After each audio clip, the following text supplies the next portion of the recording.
Good morning. Good morning. Good morning. Welcome to the Science of Mind class. I'm Dr. Petra. We are still only online for the month of January, but we'll be back again in person as well as online in February. So we'll look forward to seeing those of you who like to be here and live locally. We'll look forward to seeing you in the room come February. But for now, we're just online, and we're so grateful for the technology that allows us to do that. I trust everybody is staying safe and well. All right, so we're starting a new chapter. This is chapter 23, Immortality. And if you recall from last week, we ended with the whole conversation about the Christ, finding the Christ. We ended it with the triumphant Christ, which is, of course, the story of the resurrection, which is the recognition that life goes on beyond death. And there is a deep understanding that it's not just generic life that goes on after death, let's say like the cycle and the seasons of life. The leaves fall and they create dirt, they create humus, which creates dirt, which the trees then pull all kinds of nutrients out of and make more leaves. So it's not just the cycle of life itself, but it's the actual continuation of self-awareness and the individual self-awareness, which is the individualized expression of the one that has awakened to itself, that is triumphant over death, because we now have an infinite reality that has been individualized. So this next chapter then speaks about immortality. Man, there's a lot of things to say about this right now. So the first thing is that, of course, we don't actually have, what shall we say, videos and YouTube or Instagram pictures of what happened before we were born and what happens after we die. And yet, every spiritual tradition, every faith tradition recognizes that there is an intuition that we have, as well as mystical experiences that we have of this larger than life experience, this experience of ourselves beyond just our physical bodies, just this human experience. And there's lots and lots and lots of evidence, psychic evidence, where people have had experience of past lives or future understanding, or just the experience of being so much more. So one of the things that we have to understand when we are reading The Science of Mind is that Ernest Holmes is not simply, he didn't just decide one day, oh, I think I'll start a religion. First of all, he never wanted to start a religion. It's actually he thinks of it as a philosophy, and to a certain extent, a reformation of Christianity. But it's a synthesis of world religions, science, and philosophy. And so one of the things about The Science of Mind, the book itself, that as we're reading it, is that he's engaged in the 5,000-year-old conversation in the West, probably 10,000-year-old in the East, of these deep questions. What is this all made of? Where did we come from? Where are we going? Who's in charge? How did this all happen? Right? This conversation has been going on since awareness began to become self-aware, and the human awareness, at least as far as we know, began to ask these questions. And there are lots and lots and lots of different ways over time that these questions have been answered. In the deepest oral traditions, in the indigenous traditions, they're answered through mythology, through stories and legends that help us engage with the world around us, that help us try to imagine how did all of this come about based on what can be perceived in the physical natural world. Ultimately, that became religions that began to try to answer those questions, but also use the answer to those questions to teach us how to live, how to be good, how to be part of the group, how to start out with survive, secondly to belong, and ultimately to thrive. In the context of religion, then we have the notion of the afterlife. And then science comes along. And science has been trying to figure out the same question from a different point of view. Where did we come from? Where are we going? What are we made out of? How does this all work? And then we have the whole life after death. We have all of Kubler-Ross's work and all the experience that people have of the near-death experience and all the work that's done there. The challenge is that we actually don't know the answer to what happens after we die. We don't know the answer in any sense of what we would consider scientific or factual certainty. We have our beliefs about it, intuitions about it. We have the opportunity to explore it with our own sensibilities, with what we read and hear from others, and the things that resonate with us and make sense to us. One of the reasons why The Science of Mind can be really difficult to read is because he is absolutely engaging with the pre-Socratics, with Plato and Aristotle. He's engaging with the scientific community, which 100 years ago began to research consciousness and basically said consciousness was a ghost in the machine, that it was a byproduct, and there's still whole schools of psychology, neuroscience, and physical sciences that says consciousness is created by the brain. And of course, our spiritual traditions and those scientists that look at it differently say, no, the brain is an organ of consciousness. These questions are current. They're current questions. There's current research going on. There's current conversations going on.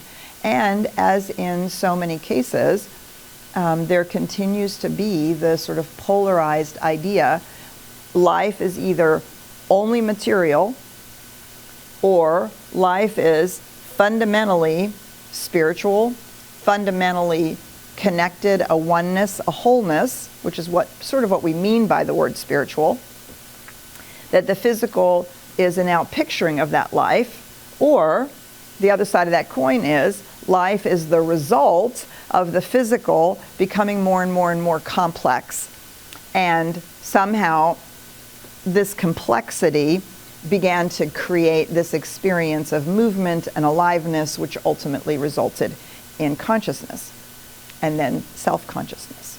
So the entire argument that Ernest Holmes is presenting in this section on immortality is engaging with all of these different schools of thought, these different ideas about what we might think about immortality. What happens after we die? What Science of Mind does not do is say this is what you must believe about this. When Ernest Holmes was writing, there was a lot of conversation about reincarnation, and we have a lot of people in New Thought who reincarnation makes sense to them. In the Science of Mind, we tend to suggest that reincarnation is a somewhat limited point of view, only because why would you want to spend eternity coming back to Earth? It's sort of like having a 70-year lifespan and then spending eternity in either hell or heaven, which makes no sense whatsoever. So the idea that life would continue and would continue to explore and experience seems very appropriate. In the Science of Mind, we tend to think of that at some point, maybe we come back to Earth 1,000,000 times, who knows? Maybe we only do it once, but at some point there is the evolution of consciousness that spirals up into other planes, other dimensions, other experiences of life, but all of which allow us to express ourselves. The one fundamental thing that we could say science of mind believes and teaches about immortality is that you were before you were born and you will be after you die. The individualized expression of the one that you are, once it has awakened, never ceases to exist. In this way, we are not Buddhists who believe that at some point we live a karmaless life and we return to the oneness and we release our individuality back into the oneness. Science of mind does not teach that.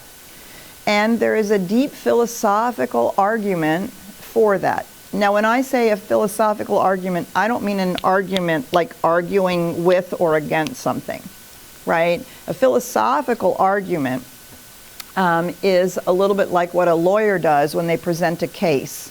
They simply lay out a series of thoughts or facts or ideas that lead to a conclusion. If, of course, anywhere along the line, one of the thoughts or ideas or any premise is actually inaccurate, your conclusion is not going to be as accurate as you think it might be.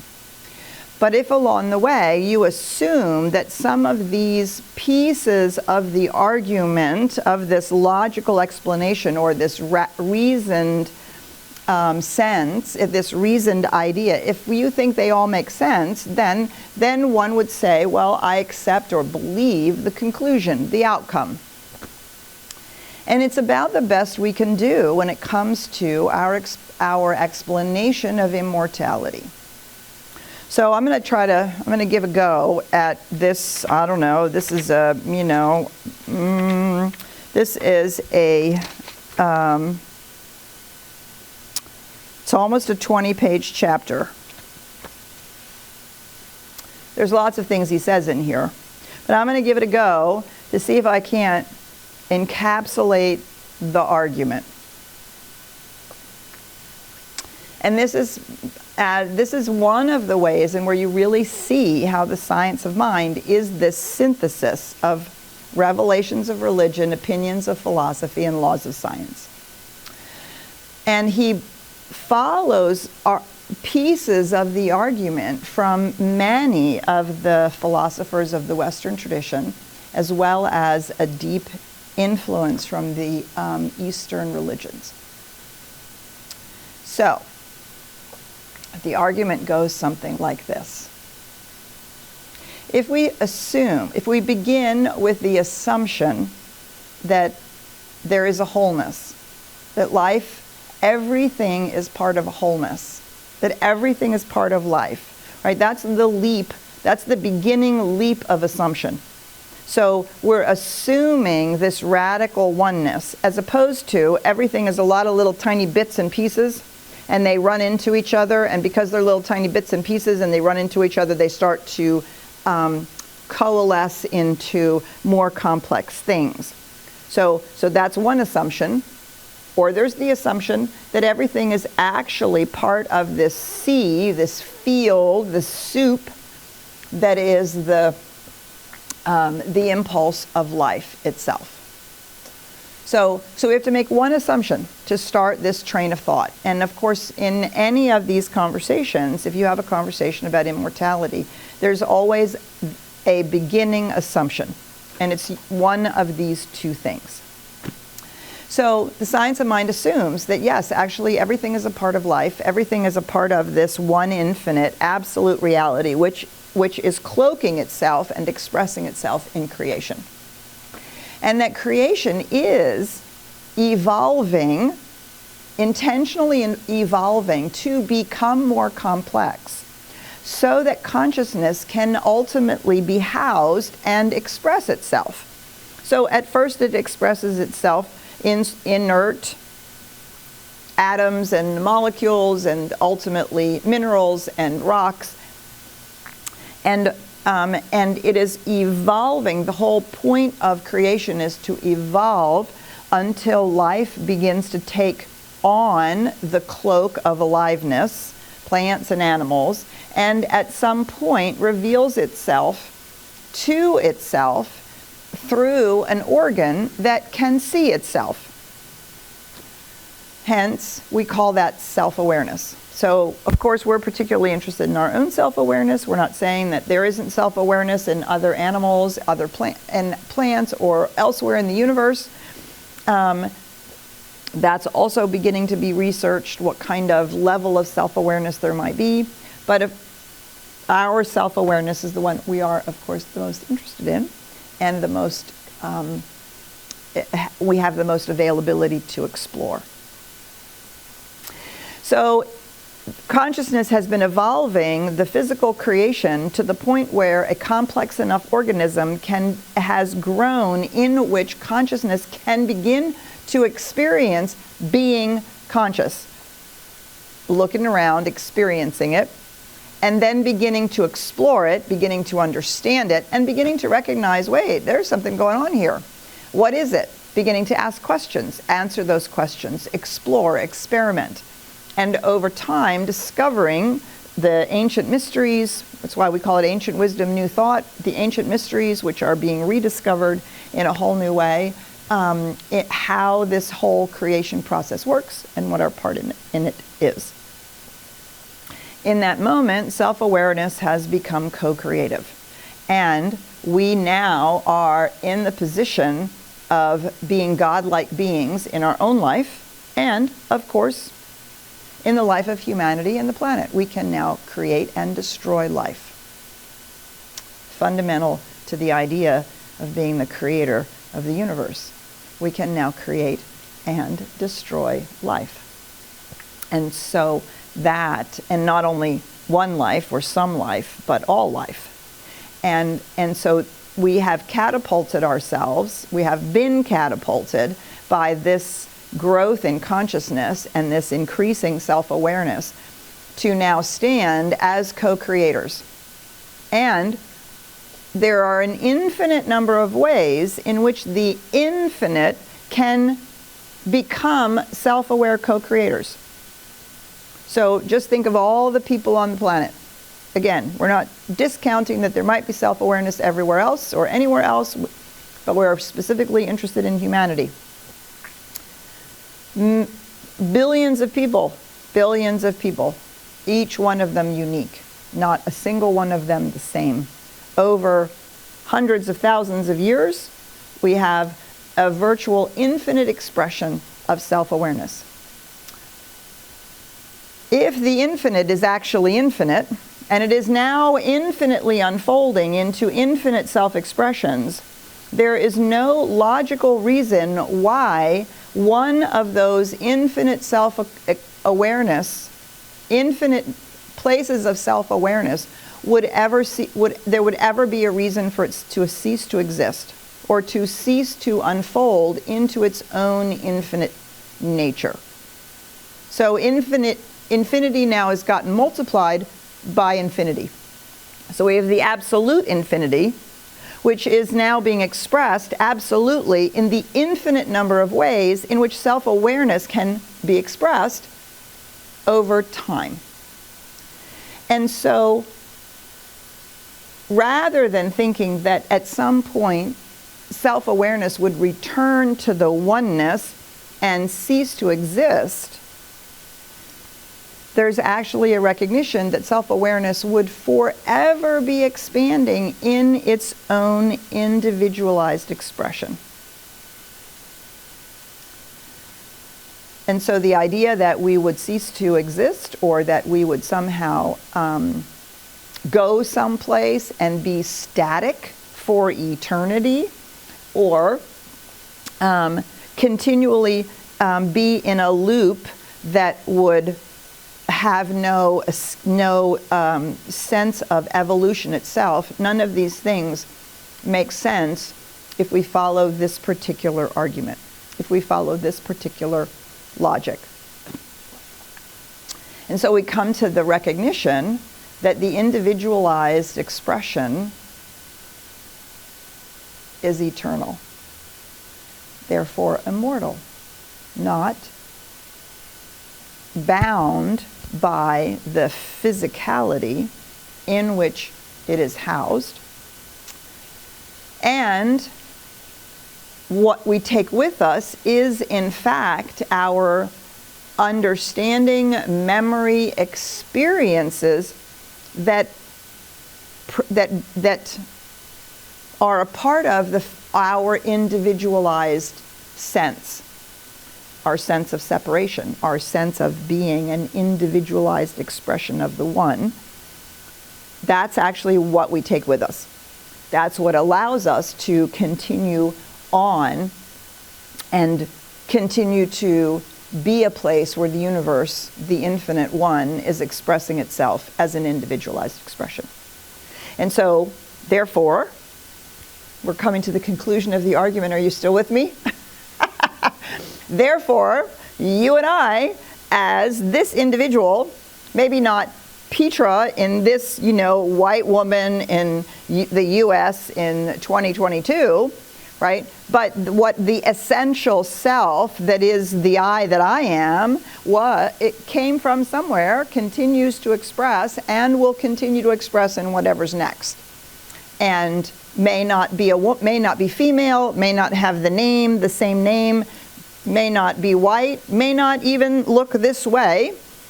If it's in some other plane or dimension, or who knows, come back as I don't know.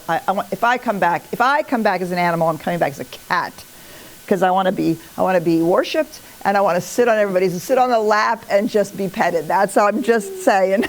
I'm coming back as a cat. But that, right? Do you see? And but that essential nature would, if it were to cease to exist, it would actually negatively impact the infinite, because that part of the infinite would stop infinitely evolving, and therefore the infinite would be less than the infinity that it could be. How many times can you use the word infinite in a sentence? And you can see why this is called a philosophical argument. You have to follow the train and then ask yourself, is there any place where we got off on the wrong station, or we took the wrong turn, or something about this doesn't make sense to us? Philosophical argument for immortality.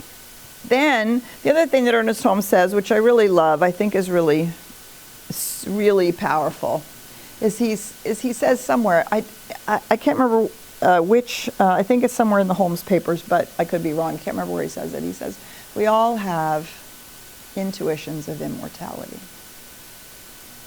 We should trust that. We should trust that. We should trust our own intuition that the idea that life would become self-aware and give us, anywhere from 2 days to 120 years of experience, and then that would be that. It makes no sense when individuality has become self-aware.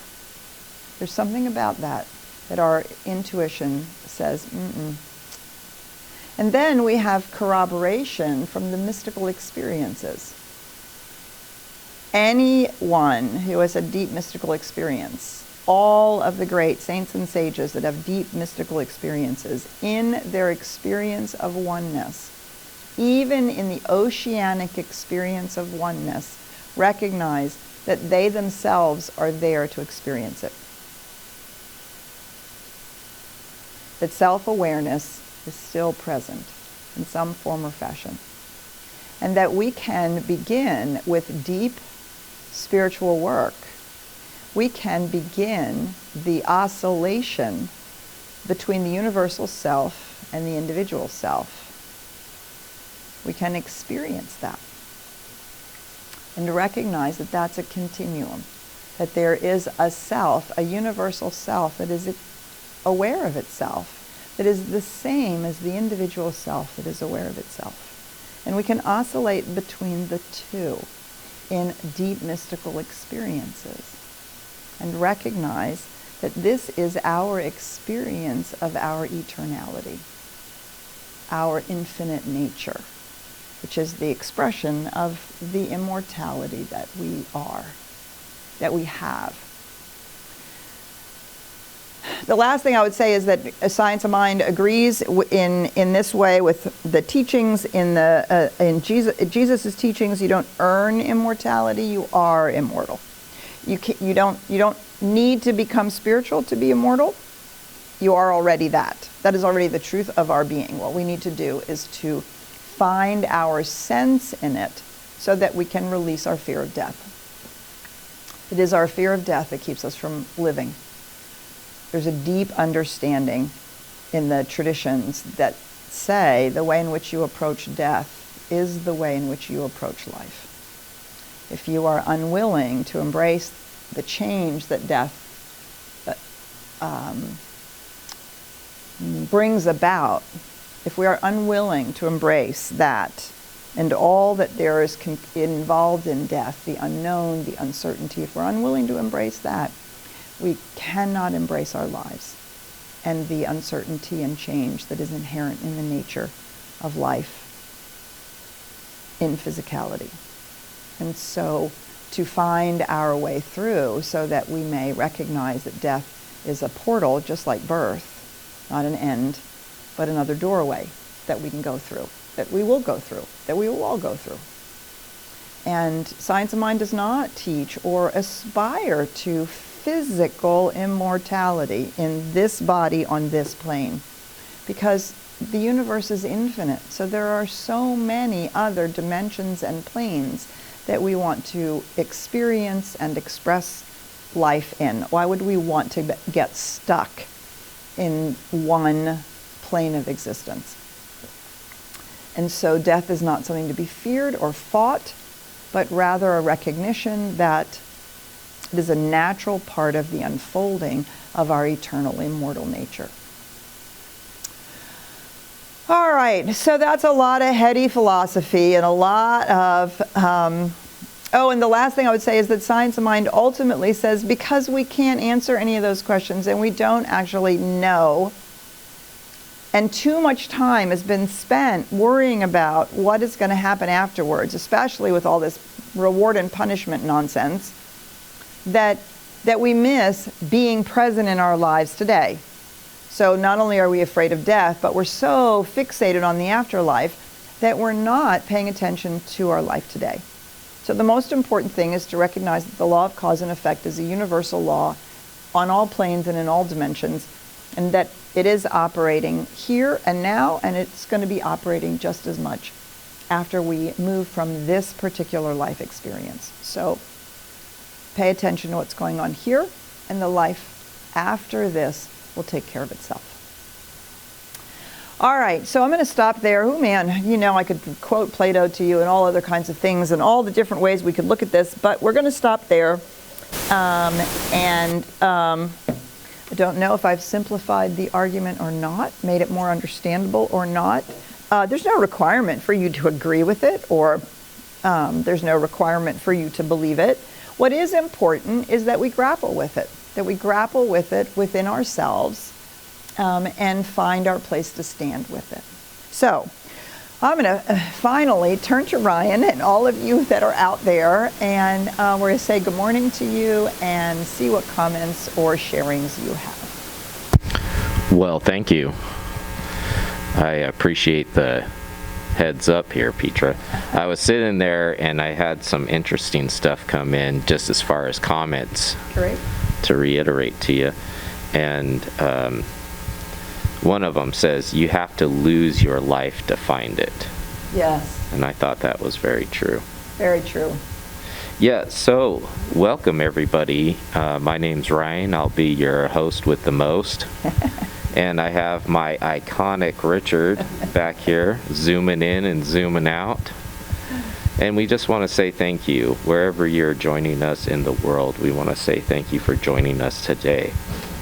And I know that we are on Zoom here with some folks. And we are also on Facebook Live. So we want you to engage with us.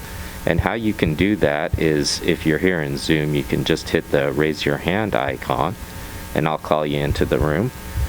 And as well as those who are joining on Facebook, you can always leave a question or comment inside the chat, and I'll bring that into the room as well. And the same goes true for those who are joining us here in Zoom. And as always, I just want to remind you all that I keep the chats anonymous, so that way we can have a safe container for our spiritual uncovery. So it looks like I have a hand raised here in the Zoom room. I'm going to call on Jeff. Jeff, do you want to go ahead and unmute yourself and join the conversation? Good morning, Jeff. Hi, Petra. Can you hear me?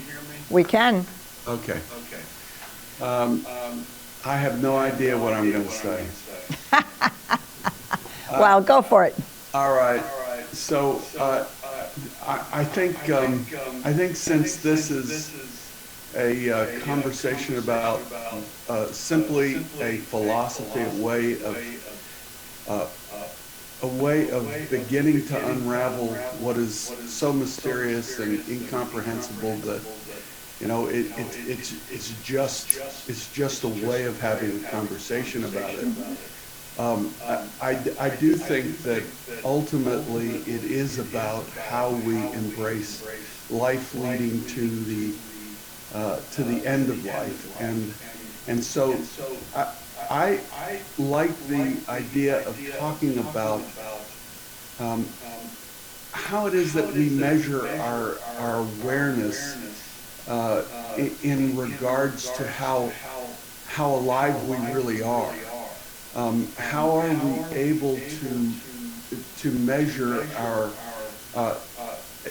evolution as an individual, becoming really comfortable with the end of this, that we know well and that we habitually live in, but so it's seeing beyond it and wondering, well, what is that?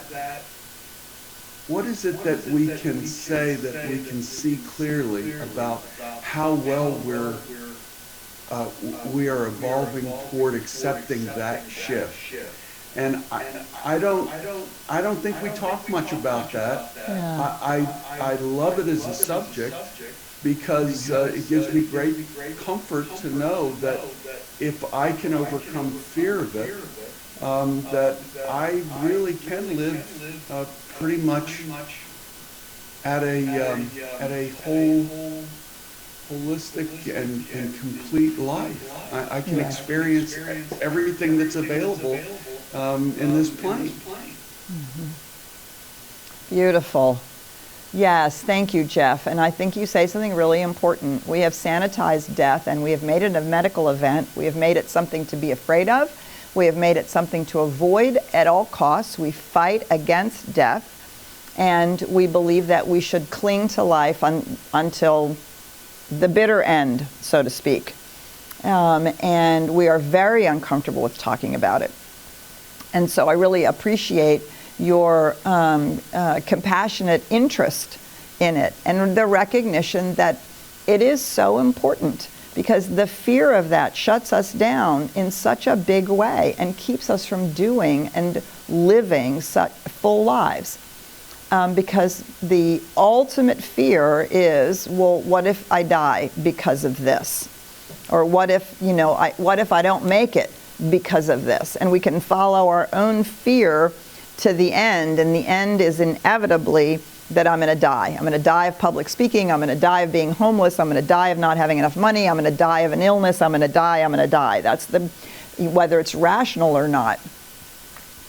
And if we can recognize that I don't remember who said it. Somebody said it, we're all terminal. We all have a terminal diagnosis. In terms of our physical form, in this lifetime, we all have a terminal diagnosis. And if we can come to some deep level of acceptance of that, and a recognition that that's inevitable, then we don't have to be afraid of it anymore. And we can find then, I love the way that you said it, are we really alive? Or are we waiting for something? Or are we spending all of our time avoiding life, avoiding the pain of life, avoiding the challenges of life? Because ultimately, at the end of any one of those trains, if we follow it far enough, we'll realize that there is an unconscious fear of death. So yeah, it's really beautiful. Thank you, Jeff. And we have to, it's stunning to me. When my father passed away, His wife didn't want him to come home. She didn't want him to die in her bed. She didn't want him to die at home. All of that was kind of weird and gross and uncomfortable. How many of us have never seen a dead body? Think about it. Not even, gosh, I want to say 100 years ago, certainly 150 years ago, when you died, if you died anywhere close to your family, your body was lovingly cared for. It was washed. It was cleaned. In the Jewish tradition, they sit Shiva for 3 days. In the many Christian traditions, we have the wake. You tell stories, but the body's right there, and it's not fearsome or gross or it's only that because we have become disassociated from this experience. I remember when my grandmother passed away. We happened to be in Germany when she died, and I wasn't allowed to go to the funeral, and they were afraid that somehow it would negatively impact me. And yet it is a natural part of life. And sure, of course it's sad. Of course it's sad. Of course we grieve. Of course. And what we want to do is we want so desperately to avoid these things that we think of as negative experiences or negative feelings. And so we get a little grossed out, or we don't want to be sad, and so we just this is not the kind of denial that we teach in the science of mind. There's an embracing of the experience and the recognition of what's spiritually true and the ability to be present to it. Does it make it any less sad or any less painful? No, not at all. But it allows us to bring that sadness and pain into a fuller, richer life experience.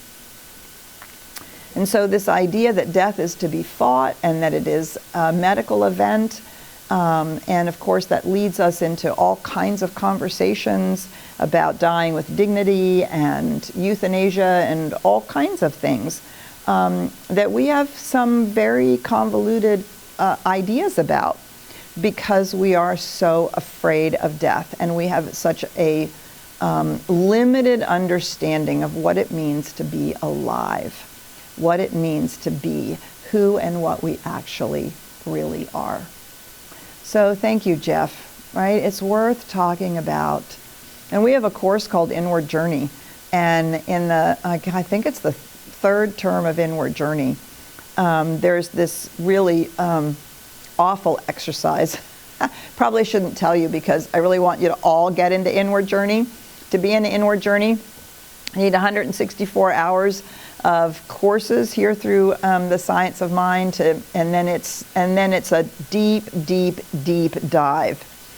And one of the exercises is that you imagine your own funeral and you get to write your own eulogy. But you don't write it today as if your life died today, as if you died today. You write it whenever you think you might die, in another 20 years, 50 years, 100 years, whatever it is.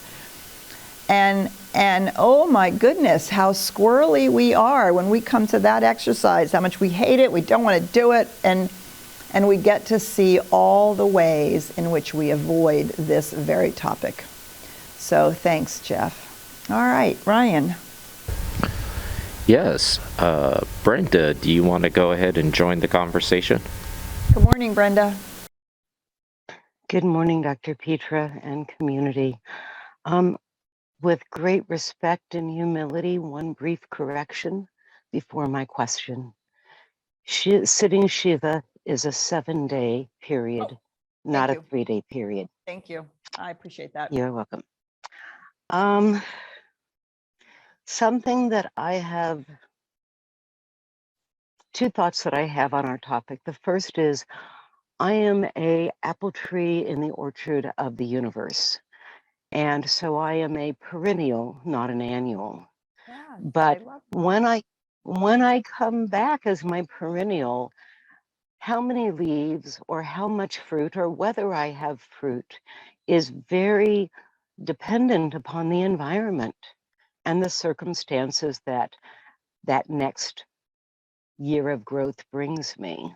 Yes. And I, as an apple tree, can be whole, but my inner conflict comes when either I begin comparing this season to prior seasons, past or future, or others begin comparing that this year the apples aren't as sweet, or this year they're smaller, or this year they're more bird-eaten, etc.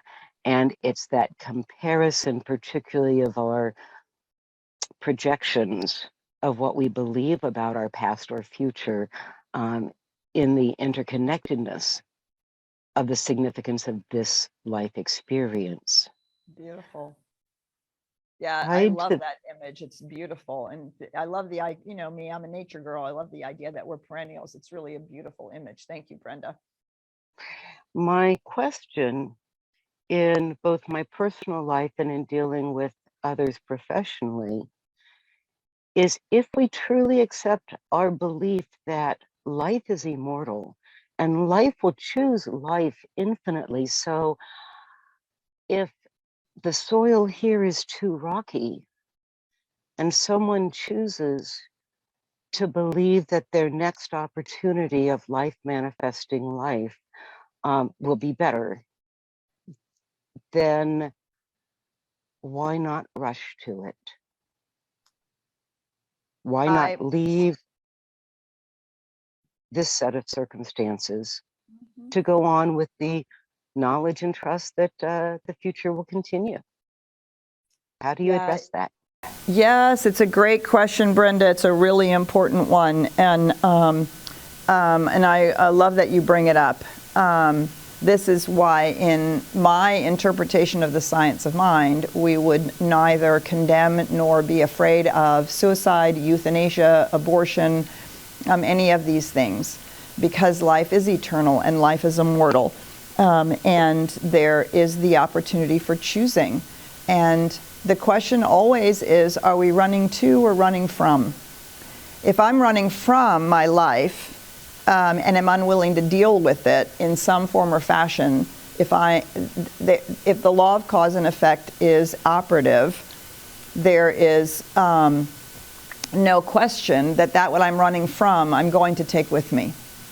But if I'm running to something, and I truly accept and believe and accept that I am complete here, that there really is nothing more that I can do, and I can say either I'm done, or I can say, as you said, the soil is so rocky, I believe the next opportunity is going to allow me for something, then why not rush to it, right? And this is where the conversations about quality of life come in. If someone has no quality of life, why are we keeping them alive? Simply through medical interventions. These are serious questions. And yes, it's painful when somebody is in so much pain that they choose to end their life. But there's nothing that we know. I mean, there's nothing that I can say about somebody else's life to say that act isn't actually a deep act of choice and self-love. It may be an act of despair, but it may not be, and I don't know that. And so these are delicate questions and important ones, and you'll notice that in the science of mind we have no thou shalt nots or thou shalt. We don't have those because we're at choice. The single most important fundamental reality of self-awareness is that we can choose. We can choose how we respond to the environment that we're in, how we respond to how our lives are unfolding. And who's to say that the choice that we make is not the right one? And so it's very important, it's hugely important that while we process our pain and grief around people's death, that there is no sense of condemnation. I've had the experience of having the deep spiritual walk of doing numerous memorial services for people who have taken their own life, who have committed suicide. Inevitably, there's either addiction or mental illness. And in some cases, there's a deep sense of release, of release, somebody being released from unimaginable pain and an inability, a literally brain functioning inability to manage it, and then a recognition or a hope that there is an opportunity to, on the one hand, assess and learn, and on the other hand, as you said, the essence has never been damaged or broken. And that perennial life continues to explore, and perhaps in the next lifetime has none of these limitations and has the opportunity of full, joyous expression. Why would we keep somebody from that? Now, this does not mean go rush right out and commit suicide because your life sucks, right? Obviously not. These are why these are delicate and thoughtful conversations, deeply spiritually mature conversations, and really important conversations for people to have with themselves and with their most trusted people. That it's so much an opportunity for us to explore, Jeff, as you said, what do we believe about how alive we are and about our aliveness and what life is really all about. And so when we face these questions, we do face how we understand the answers. So I invite you to read this chapter. We're not going to go through it in a great deal of detail because it's not a teaching per se. It's not something you have to believe. It's an exploration. And this exploration is a personal one. This is an exploration you have to do for yourself, because ultimately I believe that we all have an intuition about the truth of our own immortality. And we have to find our way to that deep sense of truth and reality about it. So I invite you to read it. If you want to come next week with comments and questions about it, you should feel free.